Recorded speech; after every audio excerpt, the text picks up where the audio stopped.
भारत और इंडिया में कोई फर्क नहीं है और अगर मुल्क को किसी भी नाम से पुकारा जाए तो हमें कोई एतराज नहीं है। जम्मू कश्मीर अपनी पार्टी के सदर सैयद अल्ताफ बुखारी ने कहा कि अपनी पार्टी इंतखाबात के लिए तैयार है और पार्टी इंतखाबात के बाद इत्तेहाद के बारे में सोचेगी। इंडिया इत्तेहाद पर तबसरा करते हुए बुखारी ने कहा कि जब भी एनसी और कांग्रेस ने हाथ मिलाया है उसके नतायज जम्मू कश्मीर के लिए साजगार नहीं थे। बुखारी विरनाग अनंतनाग में पार्टी वर्कर्स कन्वेंशन से खिताब कर रहे थे। पार्टी के सीनियर रहनुमा रफी मीर, हिलाल शाह, रहीम राथर और दीगर ने भी पार्टी कारकुनों से खिताब किया। तैयार हैं इलेक्शन के लिए।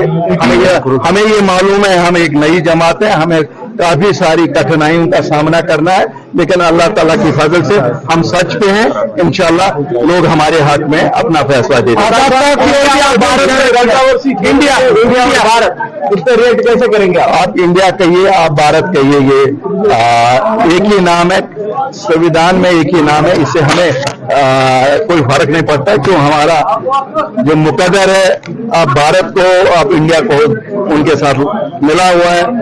बाकी ये उन लोगों का फैसला है किस नाम से पुकारेंगे। हमने भारत भी यहाँ सुना है, हमने इंडिया भी सुना है। सच का एजेंडा सबसे बड़ा एजेंडा होता है।